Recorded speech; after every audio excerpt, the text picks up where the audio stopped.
survive that crazy rainstorm last night. We went to the Brewers game. It was an awesome game, but man, we got caught outside the stadium right at the peak of the rainstorm. We were like, I don't think we're getting an Uber or a Lyft out of this mess. So we just hopped on one of those party buses. Had no idea where it was going, but we took a chance, and I'll tell you what, it ended up pretty good.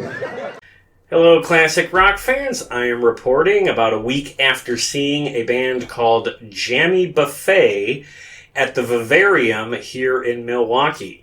That is the same venue where I recently saw the Smithereens. It's a newer venue for Milwaukee, and it's a pretty cool place. So I was happy to be back there. The band I saw this time was called Jammy Buffet, and that might strike you as kind of an odd name, but there's a reason behind it. It is because they are a jam band tribute to Jimmy Buffett.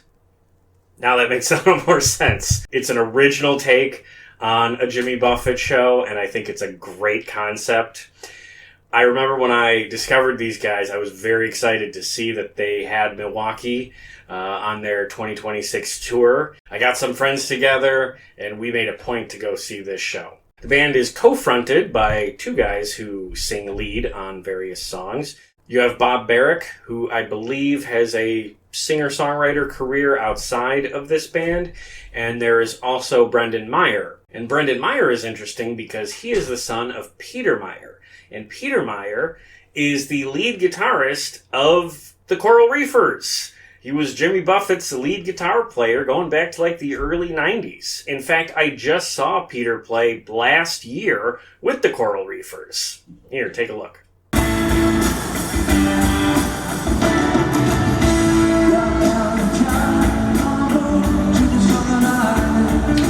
Yeah, he is fantastic. So I think it is really cool that his son is now in a Jimmy Buffett tribute show, and a unique one at that. For the other guys in the band, you have Tyler Gwynn on drums and Zebediah Briskovich on bass. I don't know if he's their permanent bass player because their website lists someone different, so that might be just for this tour. And then you have a guy named Mickey Lenny who plays multiple instruments. Primarily the keyboards, but he also has moments where he plays horned instruments, including this one. I don't even know what this is called, but it is absolutely awesome. There's several points in the show where Mickey is absolutely the standout player in the band because he's playing a unique instrument and has a long solo on it, and every time he was at the forefront of the stage was just fantastic. But that's not to take away from anyone else in the band. Everybody had their solos. And that's because, like I said at the start, this is a jam band. So instrumental solos are a big part of this show. And that's new to me because I'm not really a big jam band guy. I've seen one band that I could describe as that. A year or so ago, I saw King Gizzard and the Lizard Wizard. And that band has a fantastic reputation. I did have a very good time at the show, but I can also tell you that there were several points during that night that I was absolutely overwhelmed by what they were doing on stage. Having them as my first jam band experience might have been a little much. It was like jumping in on the deep end of the pool. Thankfully, that was not the case with Jammy Buffet. These guys were a lot more accessible, and that's largely because they have found a brilliant way of working in their original instrumental jam sessions into familiar music. They are a tribute band, first and foremost. They're playing almost entirely Jimmy Buffett songs all through the night. But in each of the songs they play, they weave in their own original instrumental pieces. And I gotta say, that is a fantastic approach to a familiar catalog. I am a huge Jimmy Buffett fan. I love his songs. And I have seen tribute bands that play them very faithfully, and that's great too. But to see someone take an original approach to this catalog, I thought was something special. Now, I'm not going to go through every song on the set list because each show gets a different set list. I think that's a big part of the appeal of jam bands, is that they change it up every night. And that was not something that Jimmy Buffett was really able to do, because when Jimmy Buffett toured, he knew he had certain songs he had to play every single night, or, some people in the audience would leave disappointed. he was famous for this. The songs were called the Big Eight.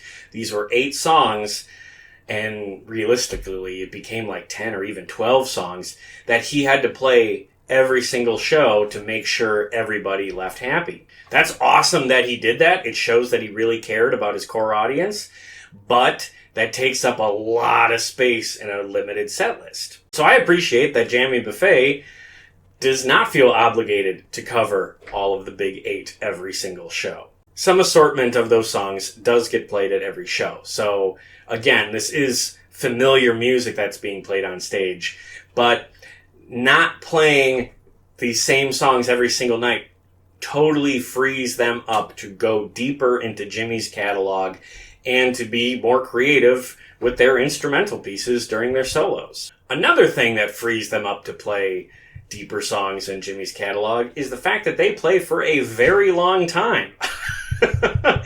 This was a 3-hour show. Not 3 hours straight. They had a 20-minute intermission in the middle.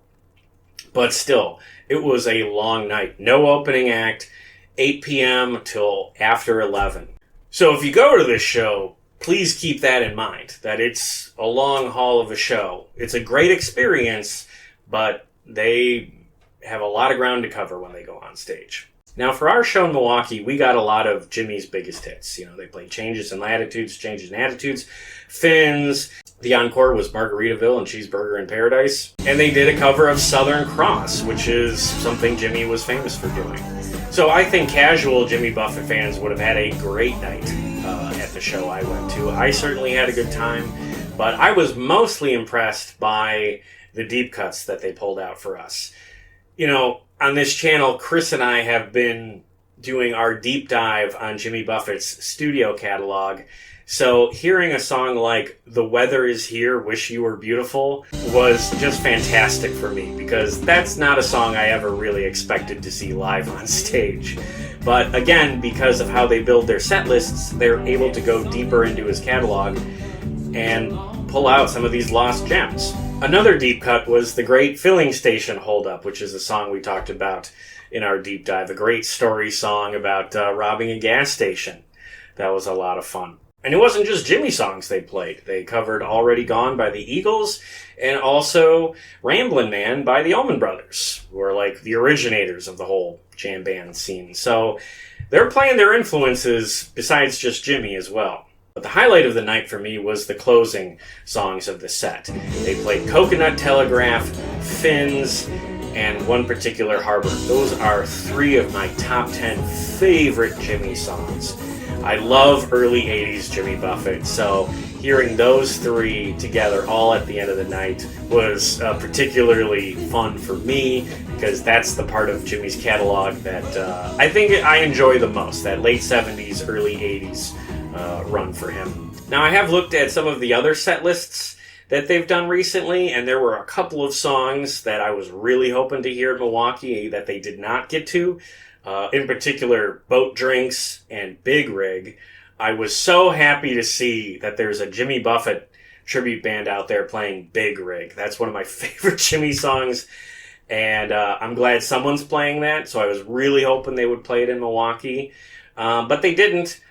That said, I'm not too upset by it, because I know that if they come to Milwaukee again, there's probably a good chance I'll hear it then. I don't need to hear their cover of every Jimmy Buffett song I like the first time I see them. And knowing that they change up the set list every night, it's kind of a motivator for me to make a point to see them next time they come to town. You know, since Jimmy Buffett passed away, I've seen now 3 Jimmy Buffett tributes in like the last year or so. The first one I saw was my buddy Corey Spector, who does the Margaritas in Paradise Jimmy Buffett tribute show. And that's a very conventional, straightforward Jimmy Buffett tribute show. He plays the Big 8. He plays the songs that parrot heads want to hear. And he would also play some familiar covers that Jimmy Buffett fans were likely to also be a fan of. And he brings that parrot head experience to the theater mid-level venues at a reasonable price. So there is nothing wrong with that approach. I had a great time when I saw him. It's literally what you think of when you think of tribute bands. and Corey's really good at it.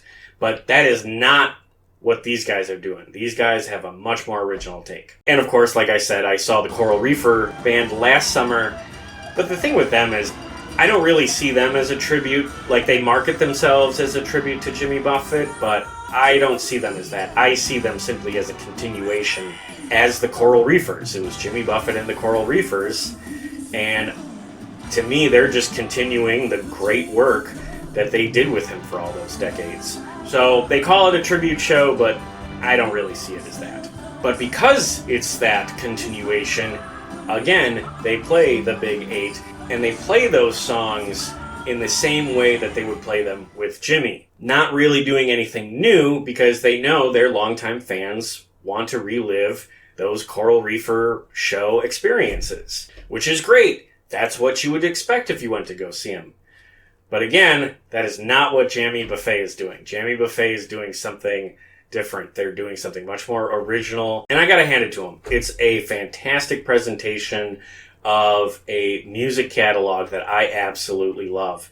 And I really appreciate that they're taking an original approach. They've only been doing this band for a couple of years now. So if they come to your town, the tickets will not be expensive. I think we paid $25 to get in. And given how god-awful ticket prices are right now, this is a great value. Like I said, familiar songs, a long show, great talent on stage, all of that at a great price.